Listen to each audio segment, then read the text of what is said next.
Welcome, listeners. Welcome back to the Formula One podcast, Starting Grid USA, where we talk about news, media, and race reviews from the Formula One weekend. As always, I'm your host, Malik DeRojaye, and with me... This is Calvin. Calvin's back, as usual. So let me start with apologizing that we didn't have a preview for the Baku race. I was out of town, and we didn't find time to actually record a preview.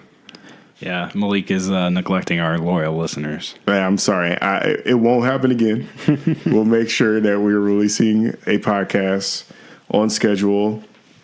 There are dozens and dozens of people who are disappointed. Yeah. Hundreds. Yeah, just dozens. Just dozens. So we'll get back on schedule. I actually did get called out for not releasing a podcast by one person, loyal person. A hardcore, Alan dedicated fan. Oh, you know yeah. Alan, yeah. So old coworker of mine, but hey, I appreciate that he called me out because it means that he was looking for it. That guy, he's always calling you out. I know. He's kind of calling you out for being slow. He's a jerk. Calling you out for not posting podcasts. It's cool, Alan. I'm going to beat you one day. I would have used a stronger word than a jerk, but to keep this podcast family friendly, you're a jerk. All right, so let's talk about the race. First, just in general, how do you feel about the race this weekend? How do you feel about the race weekend in total? And then how do you feel about the race today? The race weekend, I thought it went pretty well. I mean, I was pretty excited for this race to get started. I mean, having that week off, I'm always ready for a new Formula One race to come out. But I was super excited for this being the first street track of the year. Super excited. And it's a fast track. I mean, just from me and you messing around with the F1 game. Yeah, on the game. Mm-hmm. Yeah, you tell how fast this track was. I didn't think there was going to be a lot of overtaking, but I heard this was the second highest track for overtaking. Oh, really? I just thought because of all the safety cars that'll Yeah, happen. probably. I don't know. There's a lot of corners where there's plenty of room for overtaking in. Yeah. But well, not in the middle, not in the midsection. I think all the overtaking has to happen in the first two or three turns. Yeah. But once they get into that middle section where they're shooting the gap between those, there's no. They claim, I heard somewhere that they claim that 3 cars can fit through there. There's technically, no but it's like it's impossible. Yeah. How they can't all? I mean, not all making that turn. No, not a chance. So. Yeah, and then the beginning, and then I guess at the later half of the track, there's plenty of room to overtake. Lots of, the DRS zones. No, not the DRS zones, but there are some nice DRS zones. But getting in the slipstream is super strong at this track. I don't know if it's because of the elevation of the city or something, but I heard them say something like you can be 5 seconds behind someone and still have an effect. Yeah, and pick up some sort of slipstream from their leftover air, which is insane. That's far. Yeah, that's crazy. That's pretty far back.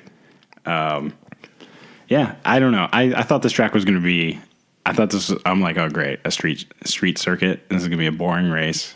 Nothing's really going to happen, but.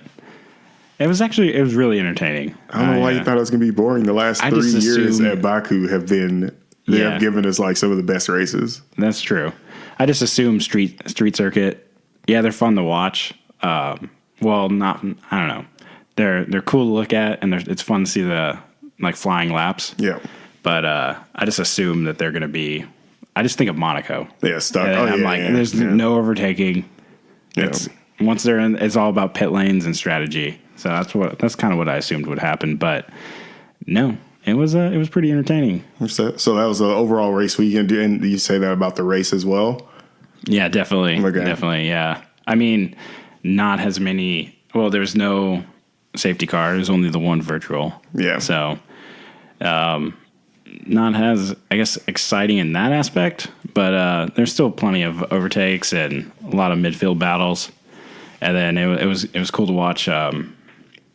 How the teams handled the tires and how the track temperature was playing a big part in that. Oh, yeah. For me, I thought the overall race weekend was pretty exciting. there's just a lot of hype. I think there's just a lot of hype around Leclerc, Ferrari, what they're going to do. Are they going to finally pull away? Spoiler alert, they didn't. Are they going to finally do something? And so lots of hype around the weekend. Is Bottas going to, take the W? Not going to spoil that one, but you already know. I'm pretty sure if you listen to this podcast, then you must have watched the race. So yeah. But yeah, so I thought the overall weekend was pretty awesome, and we had a lot of action in FP1, FP2, FP3, Q1, Q2, Q3. A lot of like things going on that we'll talk about. And so yeah, overall it was a good weekend. But for the actual race today, I will say that it kept my interest the whole race because I could see it. You never knew who was going to win. Hamilton kept Bottas kind of like he kept pushing him. So all the way up to the end of the race, you just never know. And I guess that's the great thing about a street circuit because even one crash could completely change up. One mistake could change up the entire everything, right? Even in the last couple laps. But so it did keep it kind of interesting. But as far as the actual action, nothing actually happened. A couple overtakes, but for the most part, I thought it was just a kind of a clean race. You had an incident or two here or there. And then everything else for me was just waiting to see how everyone's pit stops and how their strategies were going to work out. But the overall weekend, I thought was good. Yeah. Yeah, that makes sense. I mean, with everything that happened in practice and qualifying and then going to this race and then not necessarily has like less exciting, but yeah, I get you. Yep. All right, so why don't we jump into FP1, starting off the weekend. Shortest practice ever. Kind of went on. Only two drivers completed a lap, both Ferrari drivers, so they locked out the top row there. Yeah, they got out there early. And then, do you want to talk about if you know, you go ahead. Well, Williams got on the track. Yep. And it looked like what? Ferrari had knocked the manhole cover loose? Yeah, it was Leclerc who initially, I don't know if he knocked it loose, but I think it was already bad, but he ran over it, and that was the first sign of something's about to go wrong. Yeah. So he ran over it with his tire, and it kind of popped up a little bit, and then it went back down, and then round comes George Russell. Right? Yeah, it was Russell. George Russell. Now he ran over. He didn't run over it with his tire.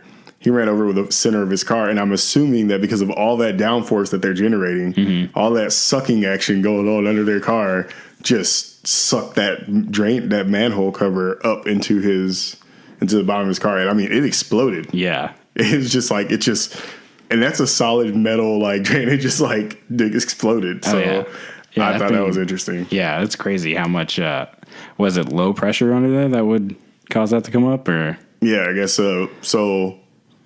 High pressure. Why are you gonna ask this, man? Oh no, it would be high pressure because it would be the opposite of like an airplane wing, right? It's low pressure. So it's high pressure above the car because that's what's pushing the car down to the ground. High pressure above the car, low pressure beneath. Thought the low pressure was what? Okay, now we're getting into the weeds. I thought low pressure is what creates under an airplane wing. The low pressure under the wing creates lift up, so there'd be low pressure above pushing it down, right? No.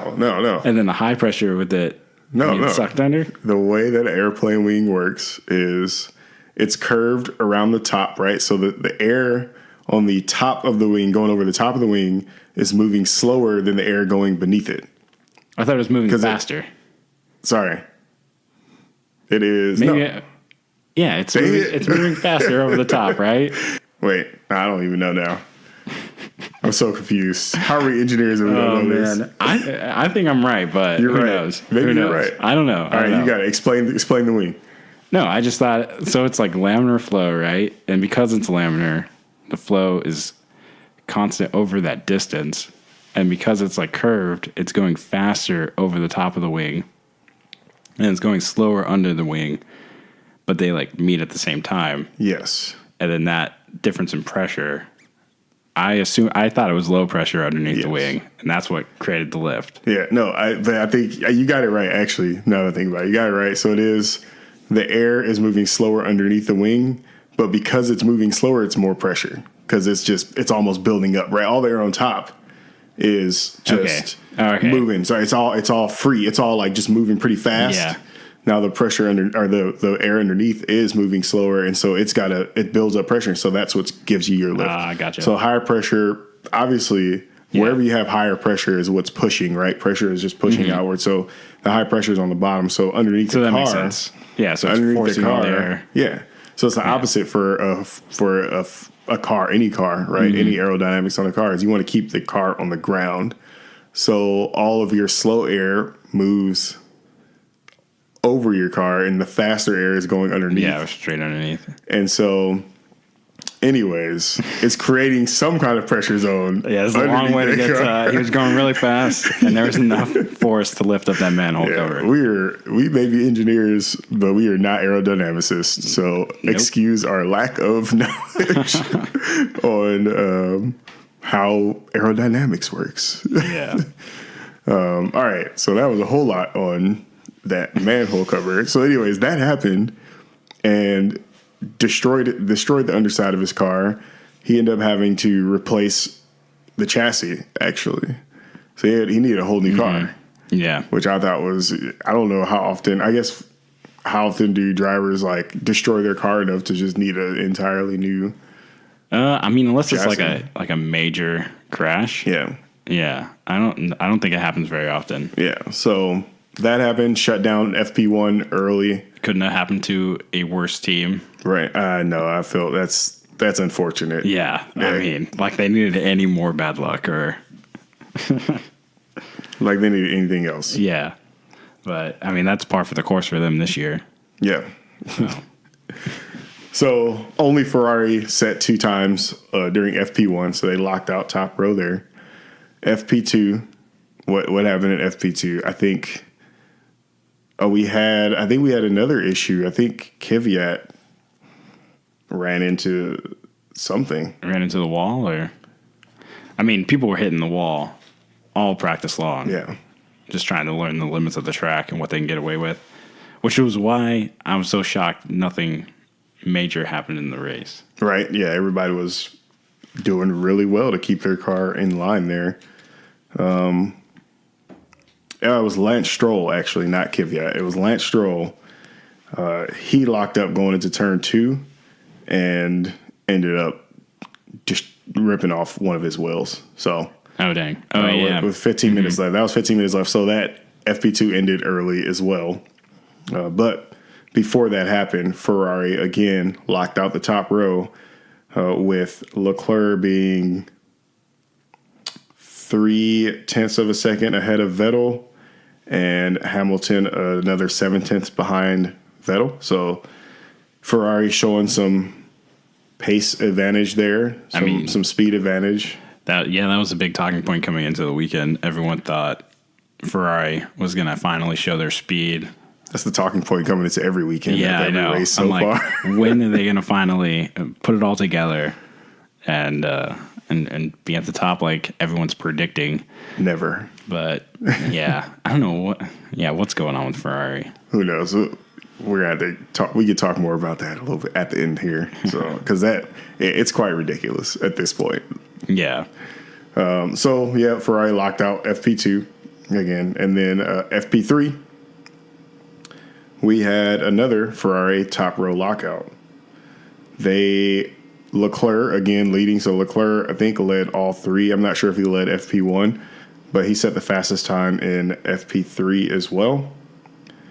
And with a 141.6, he was 0.2 ahead of Vettel, and Verstappen was behind Vettel by about 1.3 seconds. So again, Ferrari showing some pace advantage over the rest of the field. Yeah, he was the clear favorite going into qualifying to get pole position, and for the race as well. Yeah. You got anything else from FP or from the practices? No, I think we covered it. I mean, just the Williams was the major news to come out of practice. Of course, Williams, regardless, they were in last place. Yeah. They didn't bring any upgrades to this track. I think they're waiting for Barcelona. And Haas, I think, was struggling for pace during the weekend as well. But I think they predicted that. They said that early in the week. They were like, that I think they were having a problem with their tires, and they weren't sure that they were going to do well in Baku. Yeah, getting heat into the tires. Yeah, so they didn't do very well in Baku. They were struggling for pace. As far as other... Grosjean, I mean, they looked... well, I guess we're getting into the race, but they looked good in the race at points, and then it's like they do really well, and then they'd get overtaken. And I was about to say, I back. seem to remember them getting overtaken every time they even appeared on screen. Yeah, I don't think they showed them overtake maybe they showed them overtake one person, but every time they showed Haas, they were getting overtaken by somebody, which is really disappointing. I mean, they're qualifying or making it in the Q3. Yeah, usually every single race now, right? So it's really disappointing to see. It is. As far as other teams, I mean, not much there. It was just kind of a normal weekend for them, you know. Yeah, it's still a strong midfield fight, but I think this Baku race brings a lot of it just brings a kind of a wrench into the mix where everybody's either tiptoeing or not. You know, it's like a little afraid to just go running into walls. But was Renault looked? They had glimpses of looking like they had a somewhat okay car on this track, and then I don't know, they just couldn't put it together. Yeah, so Ricardo during FP3 he was setting times at about 1:43.5. He's in 11th place. Hulkenberg down in 16th. But again, practice is practice, right? They're either learning the track, getting used to it, or they're practicing different setups, practicing different race strategies, things like that. I know that during practice, a lot of teams will also test out the tow that they get from their teammate. Yeah, and whether or not it can be a valuable option during the race to see just what that slipstream will do, what that slipstream do. So, yeah, but qualifying is the real place where you see where everybody falls. Yeah. So let's discuss that. Q1 we had that when Kubica got crashed out? Or was it Q2? It was Q1. It was Q1, yeah. It was Q1. So during Q1, that got red flagged. Session got red flagged, paused for Kubica crashing into the wall at turn, whatever. There's the castle turn. Yeah, the castle turn. Where you can fit 3 cars in there. Where you supposedly can fit. No chance. Allegedly. So he crashed there, and it kind of red flagged the session there for about 30 minutes. Yeah, and it took them a while. I think Hulkenberg and Russell. I know for sure Hulkenberg got kind of got a bad, that messed him up. Because I think he would have been able to, because it was near the end of the session, and I think he would have been able to make it in the Q2, get another attempt in. Yeah. But because of the red flag, I think he didn't have enough time to do another out lap and then another hot lap. Okay. So whether or not he would have made it out, I mean, he probably would have because Ricardo was up there at 142. He was up there in 11th. Mm-hmm. So, he probably would have made it out into Q2. But I think it also got in the way of a couple other drivers as well. Definitely not George Russell, though. George Russell qualified 17th. He probably would have been there. Anyway, sorry, Mr. Russell. Apologize, but Williams. I feel bad for that team. I want to see them come back. I want to see them move forward. Yeah, and it'll be bittersweet. I mean, not bittersweet, but it'll be sweet to watch them start progressing and actually beat someone because then it'll be I'll be hype. I might flip my TV over. I want to see Russell do well. I think he's a great driver. Yeah, definitely. And Kubica, I want to see him do well, of course, making his comeback. But it's so far he hasn't been showing much of anything with that car. I mean, it's hard. Obviously, it's hard to judge because the car is inevitably slow. But Russell's out-qualified him, out-raced him every chance. You know, Russell's always finished in front of his teammate so far. So I think it's kind of hard to make some judgments about that until they get a somewhat competitive car. Yeah. But, I mean, we just know they're going to be at the back of the pack. Yeah, and who knows? Russell might just be a beastly driver. Yeah, I mean, that's true. He might I can't be wait to see legendary. what he could do. Right. So in Q1, we had Pierre Gasly get disqualified. So he got disqualified and this actually happened after qualifying because he had that issue where he missed the weigh station, right? Where the stewards were calling him in and he missed it. And for that, he got a penalty of starting in the pit lane. Mm-hmm. But ultimately, it didn't matter because his car was exceeding the permitted fuel flow rate. So after, I think this happened overnight or something, but after Q3, they found that out and they disqualified him for qualifying, period. Oh. So regardless of the weigh station thing, he would have been starting from the pit lane. Okay. Anyways, which is unfortunate because he showed some really good pace at Baku. Mm-hmm. He's doing really well. Yeah. Like in Q3, well, then it shows the slipstream. Yeah. How he had the fastest time in Q3 because he got a really good tow. It was actually really funny because he was up in first place, for provisional pole or whatever, and it was just like, wait, what? No, not Q3. It was Q1 or 2 because he didn't even participate. Oh yeah, I'm sorry, Q1. So but I think a lot of people were saying that on social media. Everybody's like, wait. What's going on here? Where'd this guy come from? And then no one could kind of beat that time for a couple of laps. At least Verstappen didn't. I think Hamilton was the only one who might have come close to that qualifying session. It was interesting. It was definitely funny. Because he set a time of 141.335, and the next 141 time, the closest person to that was Leclerc at 141.426. So in three tenths faster. Yeah, in Q1. No, just a tenth. Just a tenth faster. Oh, okay. Yeah, in Q1, Pierre Gasly was on provisional pole. He closed it out for fastest time. It was like, whoa, where'd this guy come from? But, and even after that, so he had 141.3, and the pole time was 140.4. If he would have done that 141.3 in Q3, he would have qualified in 5th place. Nice. So it wouldn't have been too bad. Yeah. On pace with Verstappen. Right. So those are 5 people that went out. And then, of course, Kubica crashed into the wall, so he couldn't compete in Q2 regardless. Wasn't going to make it out anyway. But they had to do a lot of work rebuilding that car for the race, which I'm sure sucked for the mechanics. And then we get into Q2. And there was a lot going on. Well, not a lot going on there, but one very big thing happened. Yeah, Leclerc decided to pull a Williams for a second there. Pull a Kubica. Yeah. Same spot.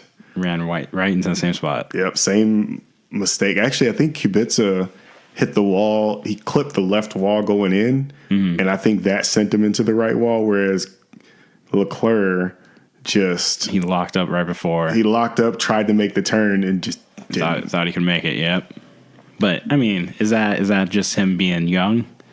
Or super competitive? Or well, they analyzed it on the screen. They said that usually when you lock up, you get no steering whatsoever. Your car just goes straight, and you know that you've got to bail out. Yeah. When they analyzed his lockup, it's almost like he was on the cusp of locking up because one of his tires still turned. So he thought he could save it. And so what the analyzer said, at least, they were like, maybe that is what made him think that he could still make it because his car still turned quite a little bit.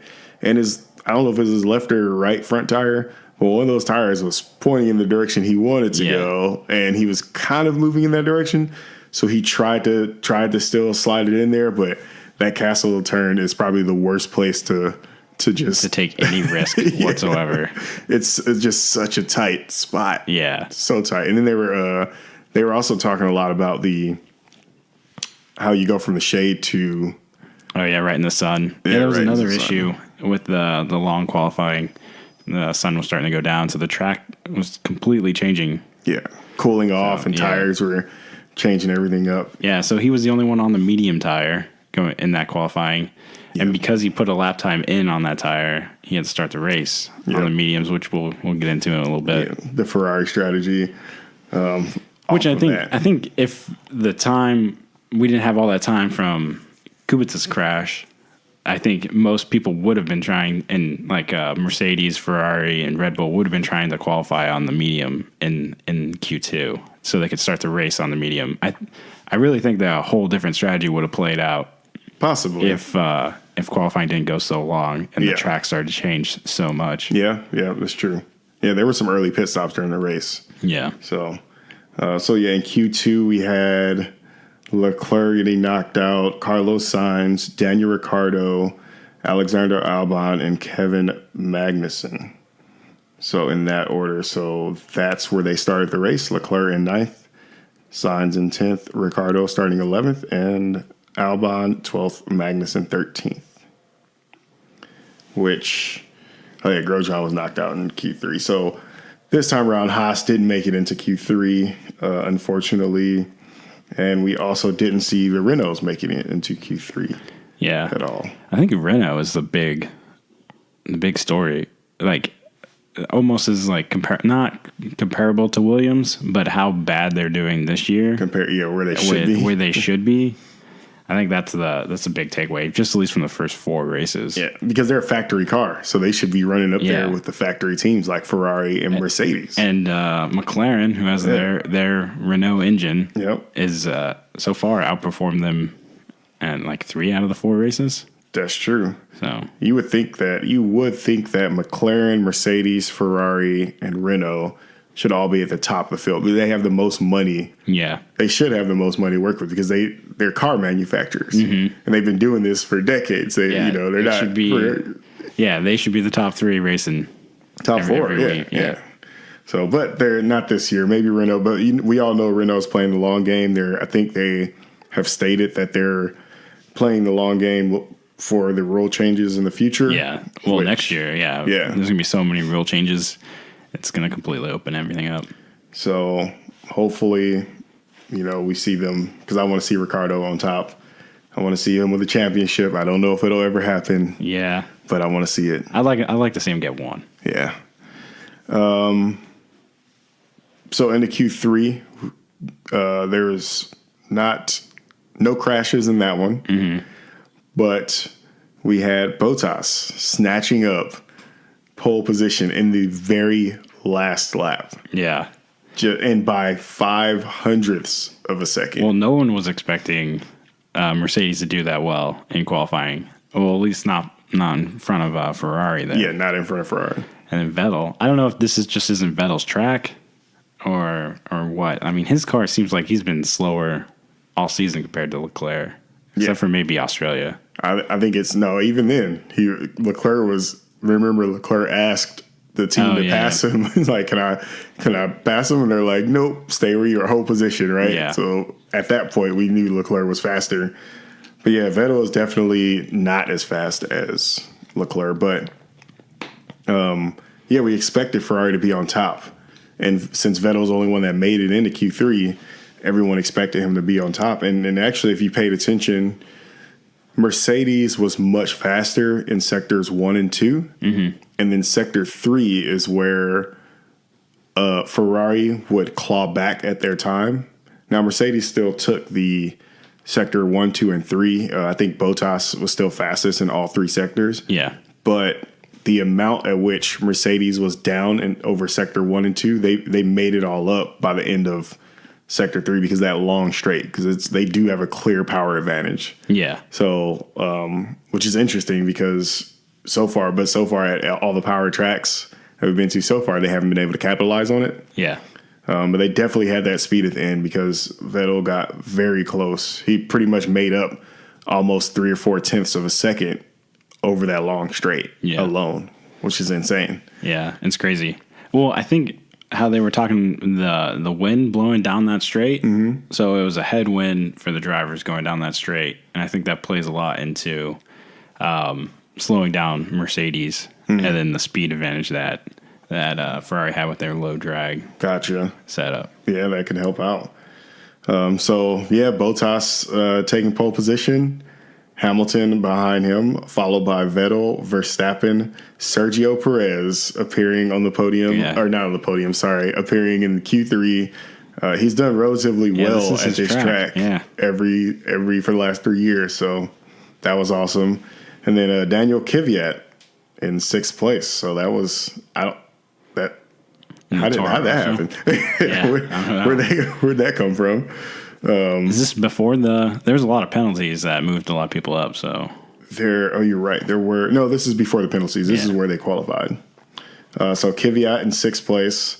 Lando Norris, best qualifying result for McLaren and of his career, in 7th. And then Antonio Giovinazzi in 8th. Kimi Räikkönen, who was qualified 9th, but he also was disqualified from qualifying. I'm not sure why. Oh, he was disqualified for failing a front wing deflection test. Okay, yeah. So we had quite a bit of. I think we had 4 cars start from the pit lane. Yeah, it was crazy. It was Leclerc,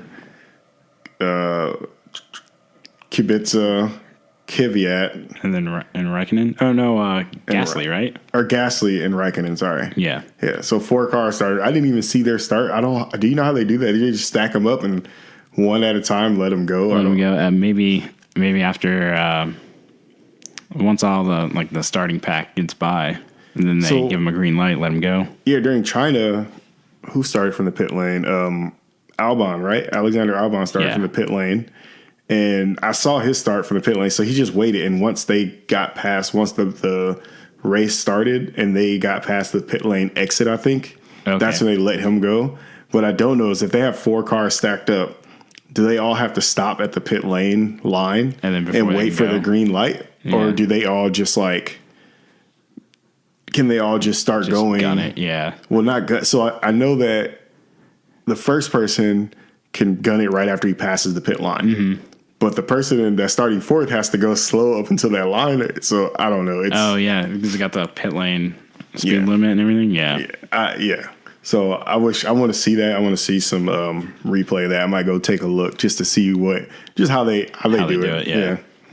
That's all. So because of all the penalties and all the things going around, there was a whole lot happening. The actual starting grid was Bottas, Hamilton, Vettel, Verstappen, Perez, Kvyat, Norris, Leclerc, Sainz, Ricciardo, Albon, Magnussen, Stroll, Grosjean, Hülkenberg, Russell, Giovinazzi, Kubica, Räikkönen, and Gasly. Dang. Whew. So I got a question for you. So this is the 4th team lockout on P1, P2 this year. Oh, for Mercedes, 4 right? races. Yeah. And at the beginning of the season, at least after the first race, we were talking about how the teams are way more competitive, and we are seeing a lot more competition, especially from the B teams like McLaren, Racing Point, and then we'll see them compete, be a lot quicker. But you're still having the top teams lock out the route. I mean, it's still a Mercedes and Ferrari show. It should be a Mercedes, Ferrari, and Red Bull, but I think Red Bull kind of fell off this year. Yeah, Yeah, their Honda engine, I think, is just lacking a little bit of power compared to the Ferraris and the Mercedes. Right. But that's interesting. I mean, we were hoping that everyone was going to be a lot more competitive. There was going to be, we saw from a lot of the times, everyone was really close. But the way it's stacking up, that money is still winning out. Definitely. But we're still a lot closer than last year or the years before that, right? Because it was a joke last year. I mean, it definitely was always, the battling was only between Ferrari, Mercedes, and Red Bull. And then for everyone else, most of the backfield, there wasn't much battling going on because they had just too much gaps between them as well. Mm-hmm. So this has bought, a lot of the midfield teams have come up together. Mm-hmm. Now, whether or not they collectively moved closer to Ferrari and Mercedes, I don't know. Actually, I think so. In a couple of races, we had like the top 10 qualify like all within, like, I don't know, like a half second of each other. I think they might collectively have gone forward towards Mercedes Ferrari, because we've seen, now I know Red Bull dropped back a little bit, but we've seen twice now a McLaren attacking a Red Bull for a position, which is unheard of usually. Yeah, I would never thought I would see it. Yeah, but we had, was it Lando Norris or Carlos Sainz in this race? I think it was Lando Norris because it was early in the race, and he was, almost looking up around the outside of Verstappen of all people. But I'm pretty sure he thought to himself, I better not come anywhere near this guy. He just ruined my race. Right? I don't know. He looked like he ran a great race. Like Verstappen? Yeah. Yeah, he did. Yeah, he kept it together. Little mistakes. Yeah. It really only looked like he made the one mistake off the safety car restart there. Yeah, he had a very good race, very solid, and honestly, for a lot of people, including Ferrari, their decisions during the race, their race would have come out a lot better if there was an actual safety car. Yeah, then all of their plans would have worked out quite well, and then we'd see a very different outcome. Yeah, that's true. I think the way the tires worked out for Leclerc, having to start on the medium, I think that was actually the better choice to start the race, because that medium tire definitely fared better with the hotter track. Yeah, and then once it started to cool down, that's where the soft tire really shined. But I mean, after that Q2 thing, it just kind of, or Q1 thing, or Q2, it just kind of messed everything up. Where since the other teams were all on softs, he couldn't keep up at the beginning. Yeah, it totally changed the strategy. Yeah, for everyone but Leclerc. Yeah, and he actually came. There's something on Formula1.com where he came out and said that Ferrari's strategy is what lost them the race, because since they started him on that medium tire, what I think they were hoping for, they left him out for a very long time, right? So and eventually he caught, he still moved forward. He started 8th and ended up in 5th or something. Yeah.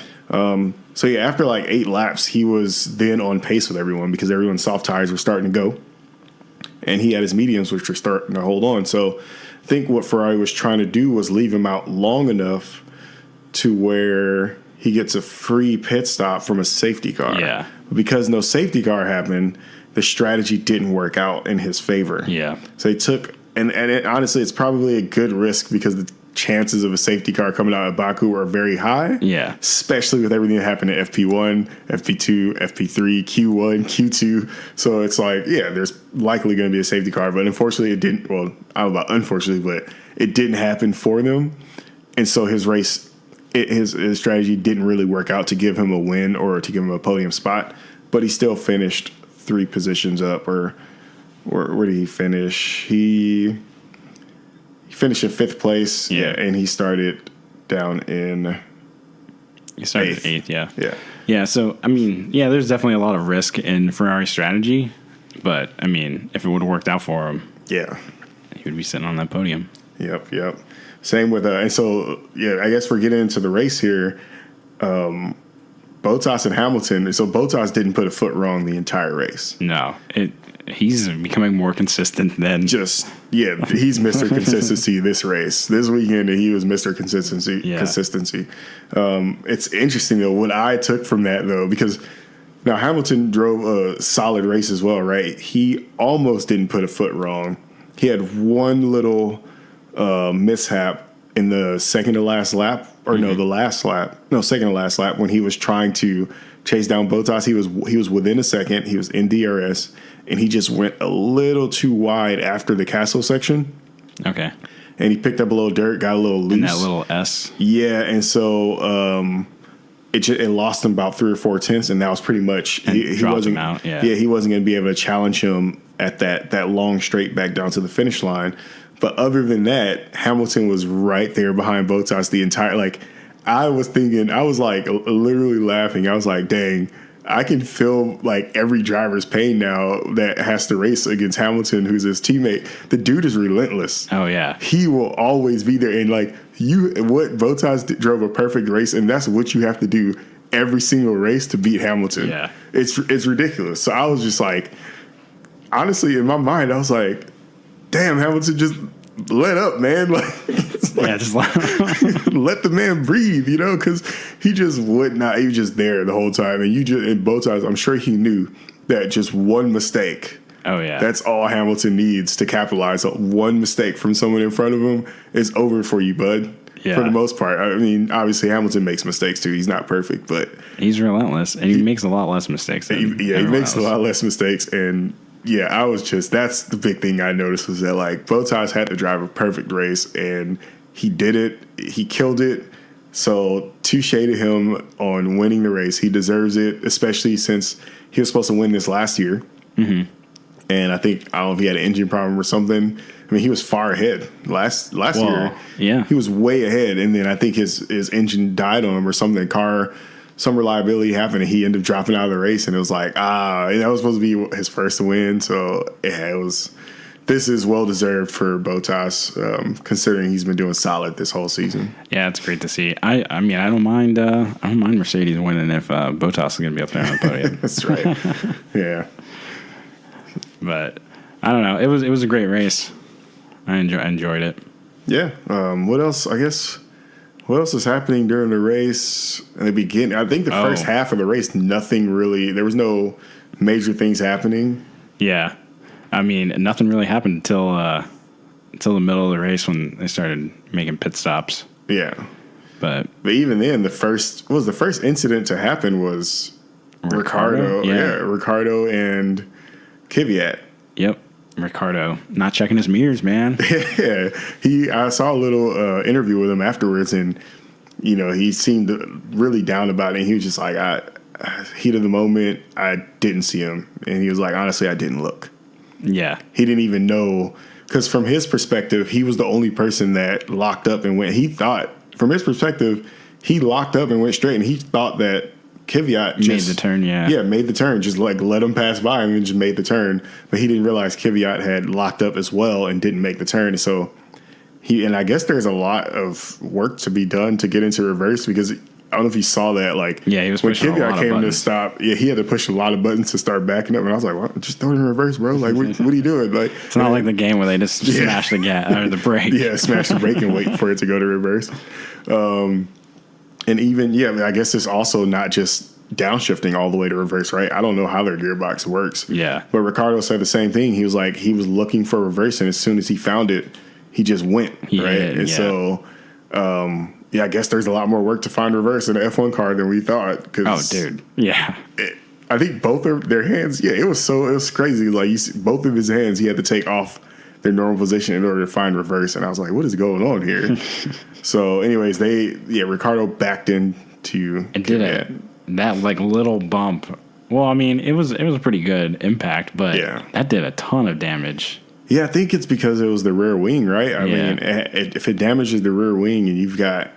I've never seen them change a rear wing when he drove away, they showed a shot of him, and there was a couple pieces like dangling off that light box section.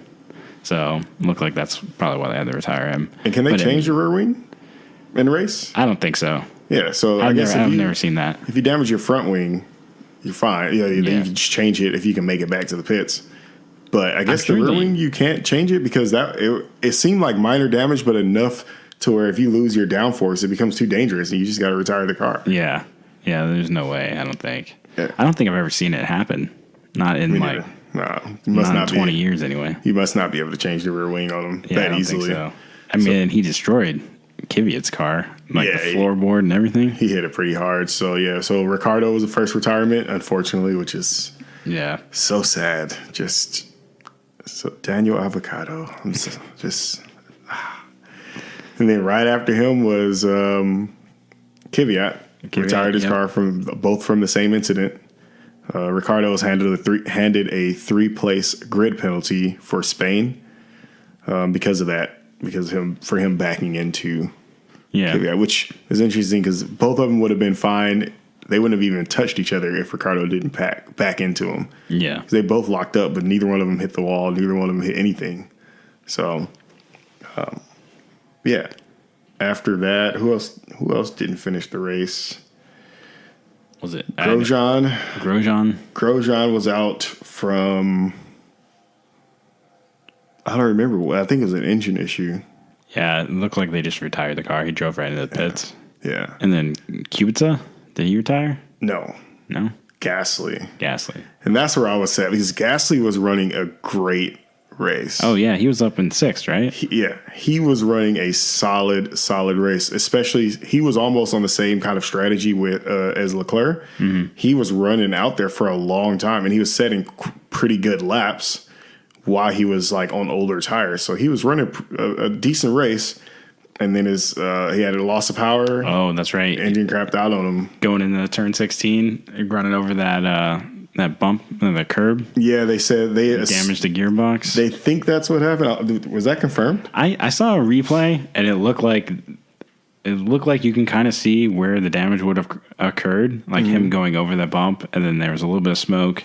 Mm-hmm. So that could just be the floorboard, but obviously enough to jostle it, I guess. Yeah, I do remember them telling Verstappen to stay away from that curb. Yeah, because I guess they maybe thought that might have been the reason. So if that's confirmed, but yeah, it was definitely. Yeah, I was sad because I think he would have been on for.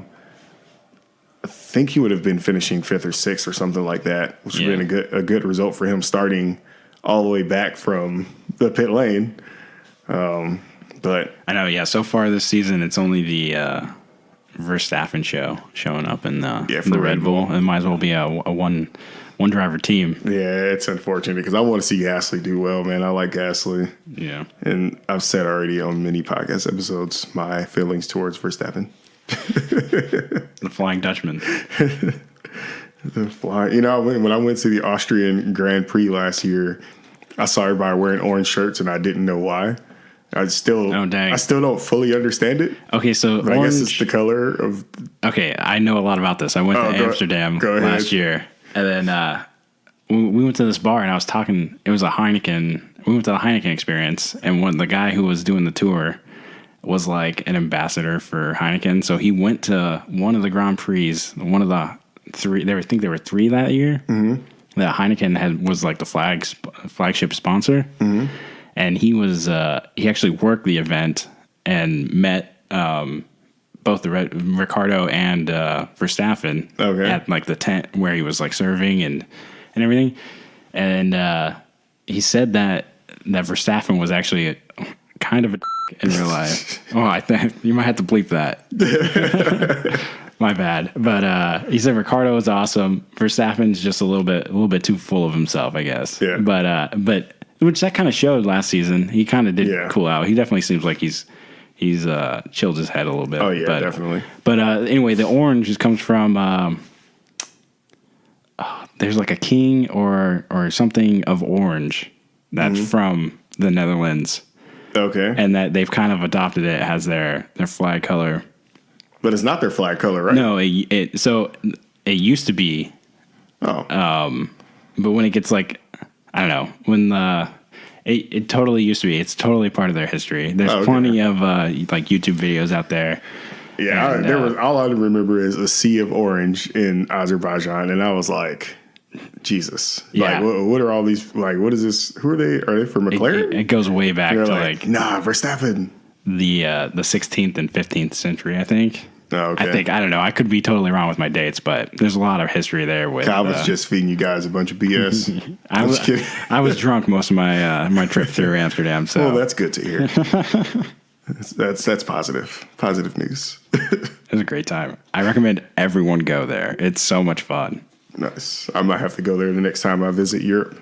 Dude, it's definitely worth checking out. And the nicest people on the planet. Nice. Well, I mean, I haven't been to very many places around the planet, but okay, nicest people you've met. Oh yeah, definitely a lot nicer than some people around the U.S. That's for sure. Yeah, well, we're a bunch of jerks in the U.S. What else in the race? So, I mean, throughout the race, so Vettel kind of ran a race of his own. He just kind of got left by Mercedes. And what is that? I don't know. It was one of your neighbors doing some work. I don't know what that was, but anyways, yeah, That was crazy. Vettel, he's kind of a race of his own, right? He kind of just couldn't catch the Mercedes. No. Well, I mean, he's spoken that a little bit in the interview. Oh yeah, he in the first, I guess the first third of the race, he was struggling to get the temperature in his tires, and that really slowed him down. And then until they pitted and put him on the mediums. Mm-hmm. And then he kind of got into a groove, but it still wasn't enough to catch the Mercedes. Yeah. Well, yeah, that put him in a race of his own because Leclerc wasn't there to challenge him, and Red Bull wasn't going to necessarily challenge the Ferraris in power. No, they just didn't have the speed. So he just kind of had a easy race to third place as long as he didn't make a mistake. Yeah. I think a little bit there they were, because there was a time where I'm like, okay, Verstappen might catch Vettel. He was putting up some great lap times, but I think that was probably more Vettel babying the tires a little bit. Possibly. Make it to the end of the race. And Vettel is usually, well, other than Germany last year, he can be a flawless driver until he's battling someone, and then he spins. Yeah. I don't know. Yeah. So maybe he's a little too risky when he's battling someone. Yeah. He definitely makes risk reward kind of decisions. Right. Definitely goes for the more. The only time I could think of him taking himself out with no one around was Germany last year when he spun out in the rain and ended his race and handed Hamilton the win. And he was like, he was he was so far ahead of Hamilton too. Yeah, so he was going to win that race, right? Easily. Yeah, he was like Leclerc in Bahrain ahead, like just worlds ahead, and made a mistake, spun out into the gravel. And once you get in there and your car stopped moving, it's over. You can't. Yeah, there's nothing you can do. You can't move it out. And so, anyways, we're talking about a whole different race.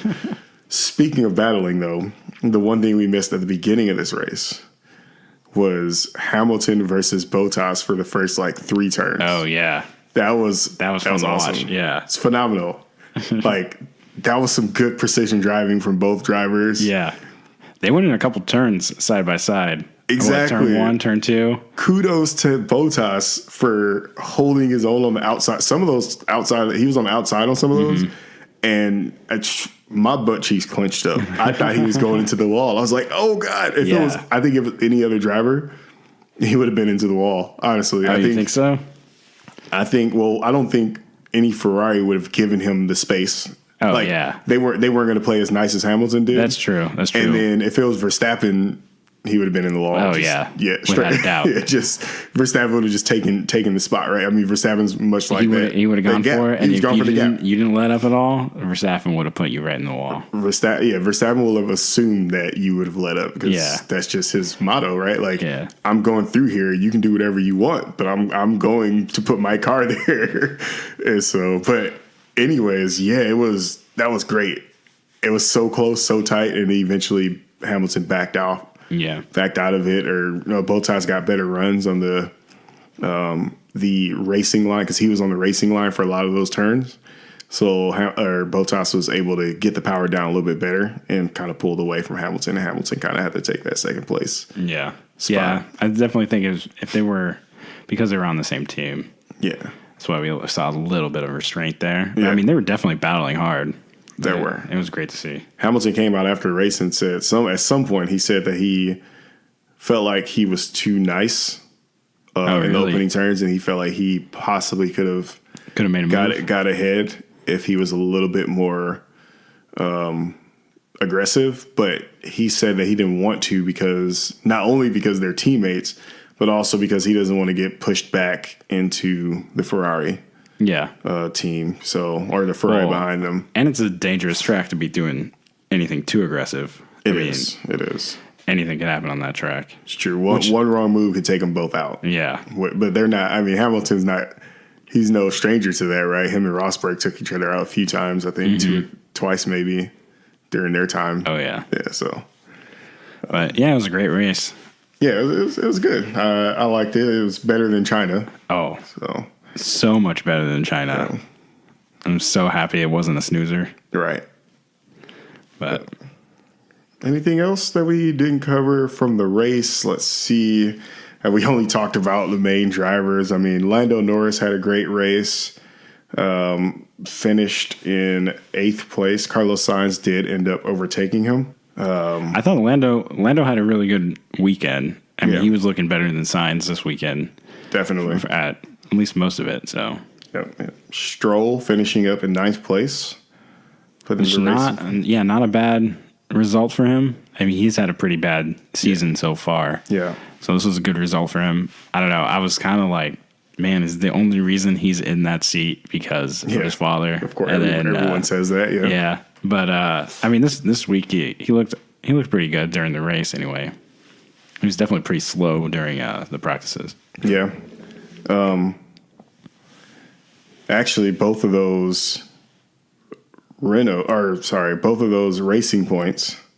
I almost wanted to call them Force Indias, of course, but both of those racing points finished in the points, which is solid because Racing Point hasn't really been battling much up at the front of the midfield for the last 3 races, so they kind of weren't anywhere, and now they just kind of showed up. And Sergio Perez taking 6th place, of course, he does great at that track, and then Lance Stroll taking 9th, followed by Kimi Räikkönen. Getting into the points, starting from the pit lane, getting into the points. Well, he's got a point in almost every race now. At least, possibly. I mean, Kimi's looking good the whole season. Yeah, it's Kimi. Yeah, it's the Iceman. Can't face him. He's just solid. So we're a quarter of the way through the season now, almost, or not a quarter, a fifth of the way, I guess. Not yet. Almost. Yeah. So 21 races this season, right? Yeah. I don't know. I think Mercedes' dominance at the top is going to start to show some weaknesses going forward. They're not going to be able to hold that the entire season. I think going forward, they have a lot of work to do to stay competitive and stay on top. You think Mercedes has a lot of work? Well, they have a lot of work to do for sure. You don't think it's going to stay there though? I don't think so. This is kind of what happened last year. The last half of the season last year, Hamilton only won a couple of races going in. He stayed at the top of the pack, but he wasn't putting up podiums like he was in the beginning of the season. I think you and I remember last year very differently, bud. I'm pretty sure last year Vettel dominated up until the halfway point, up until Germany, and that was his turning point, and then Hamilton took over. Okay, all right. Maybe I had those two flipped in my head. I think you got it flipped because I'm pretty sure the story of last season was Ferrari was about to kill it. Yeah, but I mean, most of those wounds were self-inflicted from for Vettel. Exactly, but that's my point. Is Mercedes didn't fall off? They didn't fall off. Their dominance. But they didn't fall off. They started so. Well, that's true. If they continue to stay consistent, they're still going to be super competitive. Yeah. Their dominance at each racetrack is kind of what I was alluding to. I don't know, man. I'm pretty sure that I don't know. I'm just saying that due to Vettel's fall off, because Hamilton was always right behind him. Well, and due to Vettel's fall off and Bottas's lack of luck. Due to those two things, Hamilton was taken. Yeah, who else was winning the races if not Hamilton? Because Vettel wasn't, and Bottas wasn't. Bottas only got his 5th win today. So, I don't think Hamilton won any of the last 5 races from last year. Well, let's take a look. 2018. Now we're getting into. Some heated debates. This is where Malik's Hamilton fanboy Mark. Oh yeah, shows his true colors. You're not about to talk about my boy. So Abu Dhabi, Hamilton won. Brazil, I'm working from last to first. Brazil, Hamilton won. Oh dang! Mexico, he came in 3rd in Mexico. Hamilton came in 4th. Verstappen won in Mexico. United States, not Hamilton. Hamilton came in third, behind Raikkonen and Verstappen. Japan, Hamilton. Russia, Hamilton. All right. Well, Singapore. Should I continue? Singapore, Hamilton. No. Italy, Hamilton. Hold on, I'm not done. Okay, Belgium. All right, I think you've made your point. All right. Vettel followed by Hamilton. So all I'm saying is, and by the way, he won in Hungary right before that too, and in Germany before that. Okay, so, all right. All I'm saying is, I think you are correct in saying that Mercedes does have to do a lot of work to stay on. They have to do a lot of work to stay on top for sure. But I think history has proven that they will do that work. And I think history shows that if Ferrari isn't on their A game, that Mercedes will easily do that work and easily take the championship just by being themselves and just because they're hardworking and they're just killing the game out here. So if anything, like it almost sounds like you're saying that they'll fall off. So Ferrari should just stay steady. No, Ferrari's got to step up their game because they're tripping right now. Yeah, that's absolutely true. Yeah, they're tripping. Yeah, I don't know. If they dominate every single race for the rest of the season, it'll suck. It's gonna suck. Yeah, it will. I agree. I'm being super optimistic, but you can at least hope on the Bottas versus Hamilton rivalry. Yeah. Oh, I definitely want to see Bottas win a championship.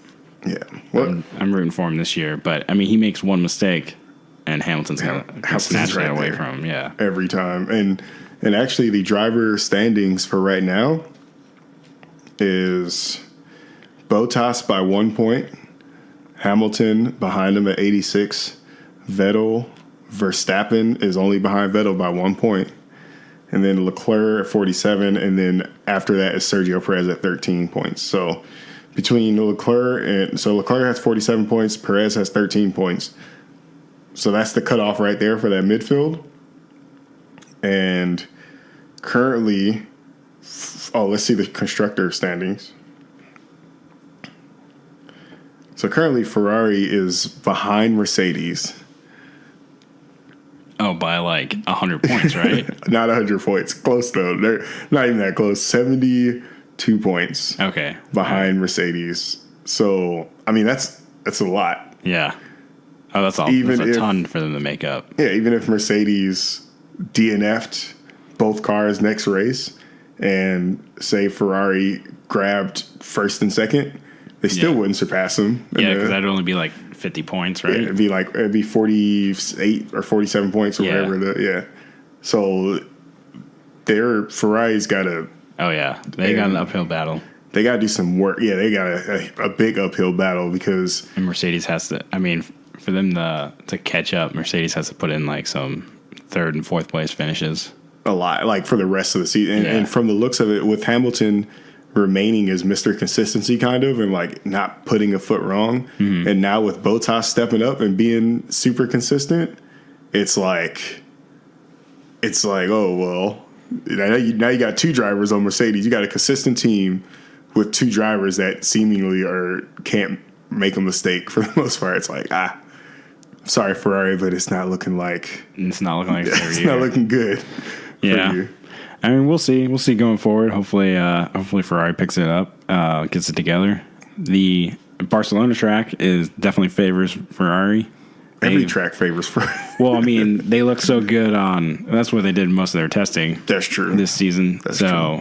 Or I think they do testing there every season at the beginning of the year. Yeah, so they looked really good there. Hopefully Vettel and Leclerc. Or maybe Leclerc. Maybe that's where he gets his first win. Yeah, hopefully. We'll see. I definitely don't want Mercedes to just run away with it, make it for a boring season. Mm-hmm. Yeah, then we... Honestly, I just want to see Leclerc win, Hamilton and Bottas fight for a win, or Ricciardo fighting against Verstappen. Oh. And I'd be happy. I think that's going to happen sometime this season. If Renault can get it together, hopefully. So that's what make me happy this season is one of these three people winning, either Leclerc, Bottas, or Hamilton. But for Bottas to win, he's got to fight Hamilton hard for it. I don't want him to just win. I need Hamilton to like be a beast still. Oh, yeah. And then I don't care if whatever else happens, I don't care. I just need to see Ricardo hopefully fight Verstappen, Renault to Red Bull. That would make this season for me a happy ending. Kind of like the Avengers. Oh. Anyways, no, we're not going to get into it. Don't spoil anything for me. I'm seeing it tomorrow. Oh, no. I'm sorry. Yeah. All right. I think that's it. We don't have any predictions for this race to go over because we didn't record last weekend. No. So no burrito bet. I guess we could go back in time, but. I mean, I would have picked Bottas to win, so I win the burrito. Okay. All right. I'm sure. I don't think either one of us would have predicted Ricardo to be first DNF, though. No. Yeah, I don't know, man. That Renault engine, I've been hating on it all year. So, well, if it wasn't for him crashing in, it would have been Grosjean that retired first, I think. Yeah. Yep. Mm-hmm. So yeah, no burrito bet things. That's it, right? Is there anything else you got, Calvin? I don't think so. I think we pretty much covered everything. All right. Well, as always, you can reach out to us at startinggridusa@gmail.com. Go ahead and run over to our Instagram page as well, startinggridusa, and leave a comment. Let us know how we're doing. There's only one picture on there. Yeah, we need to post some pictures. We need a social media manager. That's what we need. Yeah, I guess I should start doing something. Hint. Yeah.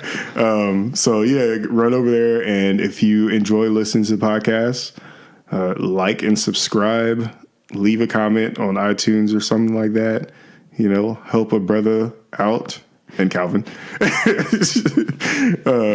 Help us out, and yeah, we'll see you next weekend to preview the Spanish GP. Yep, take it easy.